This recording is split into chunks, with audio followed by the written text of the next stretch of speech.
Assalamualaikum warahmatullahi wabarakatuh. Waalaikumsalam warahmatullahi wabarakatuh. Bismillahirrahmanirrahim. Alhamdulillah wassalatu wassalamu ala Rasulillah wa ala alihi washabihi wa mawala la haula wala quwata illa billah. Amma ba'd. Sesuai dengan janji saya, kita siang ini akan sharing tentang prosedur dan metode terapi. Begitu juga dengan konsep sehat dan sakit menurut Islam, gitu ya. Kita tahu di dalam terapi itu ada si terapis, ada klien atau konseli yang diterapi. Di dalam melakukan tindakan terapi ini, si terapis atau si konseli harus mengindahkan tata cara terapis dan etika di dalam memberikan terapi. Apa yang dilakukan di dalam tindakan terapis? Pertama adalah bagaimana si terapis itu melakukan penjajakan, pengenalan terhadap klien atau konseli yang diterapis. Ini dalam rangka pengumpulan data. Sama halnya dengan tindakan secara medis. Sebelum dia memberikan diagnosa, memberi obat, itu harus diketahui dulu, digali dulu sakitnya apa, yang dikeluhkan apa, kan begitu. Nah, setelah itu baru proses tindakan. Nanti di dalam proses tindakan terapis ini harus melalui persetujuan keluarga klien atau si klien itu sendiri. Sebab efektif tidaknya terapis itu tergantung kepada kerelaan, keyakinan si klien atau konseli yang diterapis. Di samping juga kepada proses tazkiyatun nafas dari kedua belah pihak, baik konseli maupun klien, dan otoritas keilmuan atau keterampilan si terapis. Gitu. Sama halnya dengan di medis itu, kalau sebelum ada tindakan medis itu pasti pihak keluarga diminta persetujuan. Ini mau ada operasi nih, silakan dibaca dulu, ditandatangani kalau setuju atau tidak, kan itu. Kenapa? Karena ini akan berkaitan dengan treatment terapis yang dilakukan. Kalau ada hal-hal sesuatu kan tadi sudah ada persetujuan. Terus yang ketiga kaitannya dengan tindakan akhir. Pada saat terapi sudah dilakukan, yang lebih penting adalah pengawalan pasca terapis. Karena terapis itu sifatnya insidental, tidak hanya satu kali saja, tapi harus kontinu. Ya, dan semakin sering akan semakin baik. Artinya tidak satu kali tapi kontinu 1, 2, 3. Berapa kali tergantung kepada kebutuhan dan tingkat kesembuhan daripada klien. Gitu. Terus terkait dengan sehat dan sakit. Di dalam konsepsi Islam, sehat itu dirangkaikan dengan kata walafiat. Ada sehat walafiat. Apa itu sehat walafiat? Sehat yang sempurna.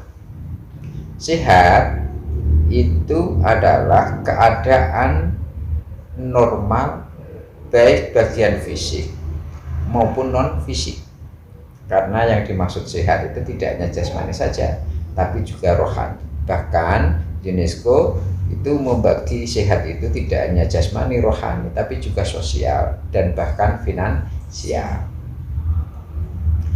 Dikatakan sakit manakala ada disfungsi dari sebagian organ-organ tubuh atau bagian tubuh, sehingga itu mengganggu kinerja organ tubuh tersebut sehingga orang merasa ada tidak nyaman, merasa sakit, merasa ada kecacatan dan sebagainya. Itu. Nah, di dalam konsep tentang sehat ini, sehat secara jasmani manakala ia tidak ada cacat, terus organ-organ tubuh tidak ada yang dirasakan terganggu, sehingga nanti dia bisa bekerja secara normal. Kalau secara rohani manakala ada pikiran, perasaan, apakah itu rasa iri, rasa hasud, rasa sombong, rasa-rasa yang itu kesemuanya akhirnya mengganggu pikiran perasaannya. Ini sakit secara rohani. Ada juga secara sosial, jasmaninya bagus, rohaninya bagus, tetapi di kamar terus nggak bisa bersosialisasi dan beradaptasi dengan lingkungan sekitarnya, maka dia juga dianggap tidak sehat secara sosial. Sehingga Anda lihat orang gila itu kan ya jasmaninya bagus, kesana kemari, tetapi rohaninya tidak, sosialisasinya juga tidak, sehingga tidak dianggap bagian meskipun dia masih hidup. Sampean sosialisasinya oke, jasmaninya oke, rohaninya oke, tetapi bokeh sakurata, nggak punya uang, sehingga minder untuk bersosialisasi. Mau ini nggak punya uang, mau itu nggak punya uang, akhirnya stuck. Bisa dipahami ya.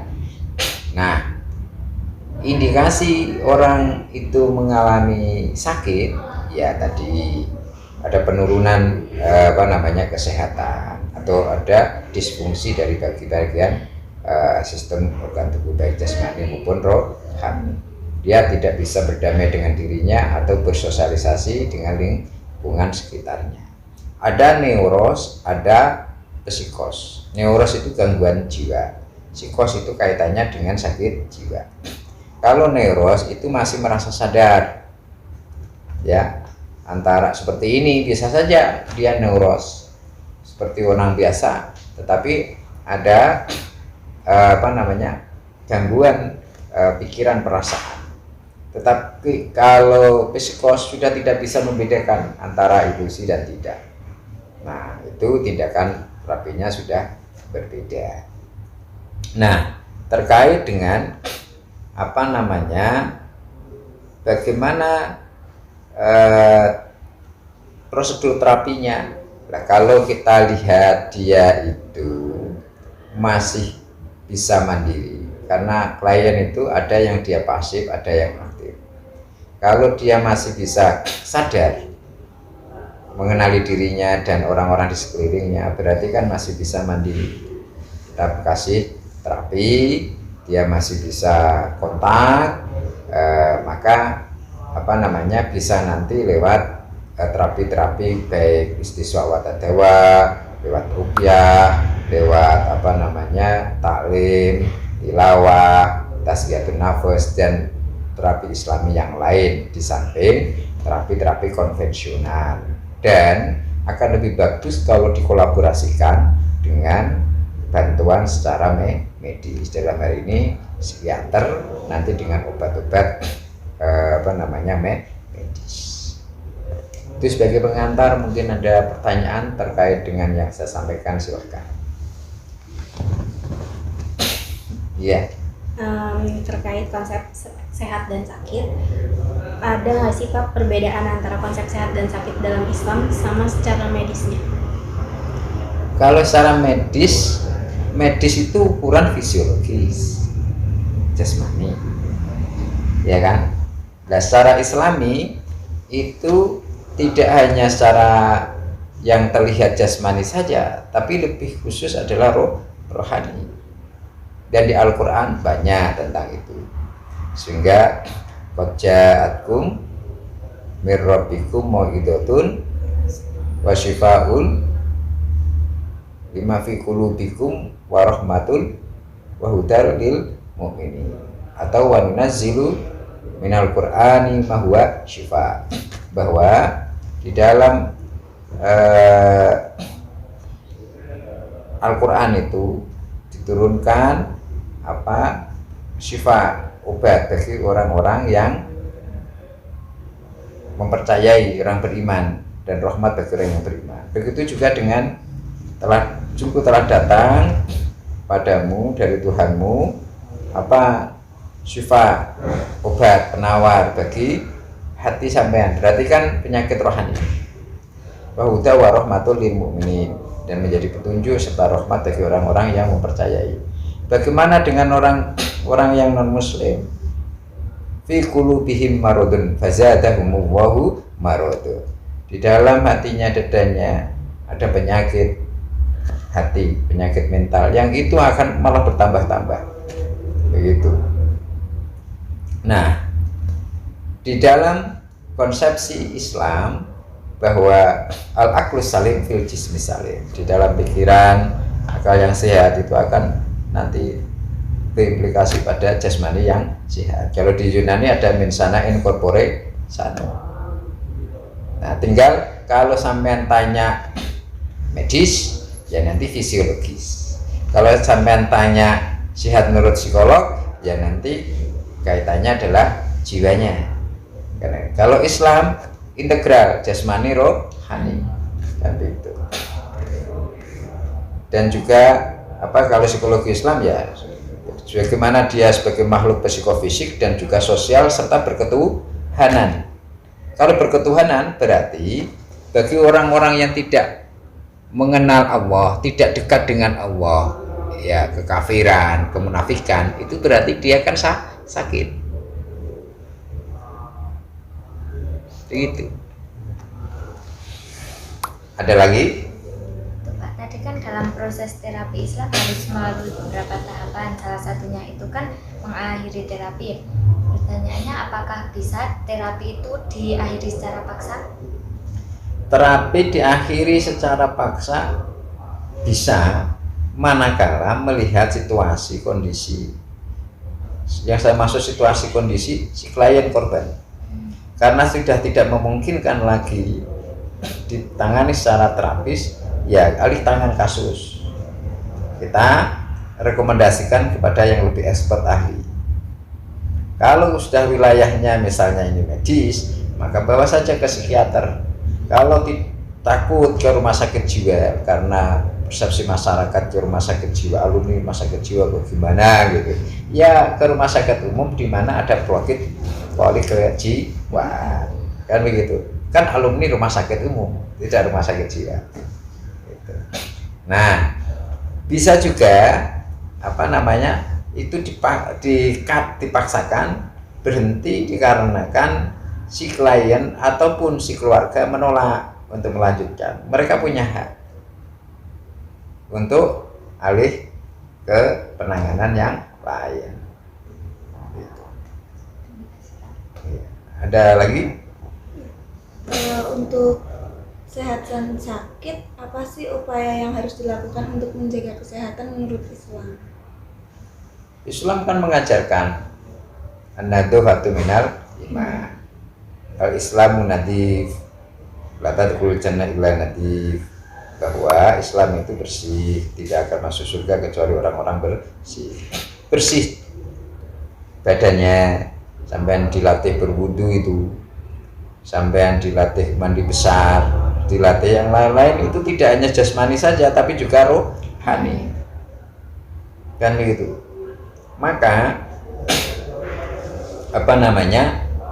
pemenuhan makanan 4 sehat 5 sempurna itu kan bagaimana sampean makan di waktu lapar dan selesai makan, jangan sampai nunggu kekenyangan. Bagaimana minum yang baik ala Rasulullah, makannya terus makannya juga pakai doa dan sebagainya. Ulu wasrubu walatusrifu, itu kan semuanya adalah berimplikasi kepada keseimbangan, dan itu implikasinya adalah kepada kesehatan, kan begitu. Ada lagi? Sudah Pak. Saya kira cukup, semoga bermanfaat dan berlaku berkah bagi kita semua. Kita tutup dengan bacaan hamdalah, alhamdulillahirobbilalamin. Akhirul kalam, assalamualaikum warahmatullahi wabarakatuh. Waalaikumsalam warahmatullahi wabarakatuh. Iya, saya kira cukup.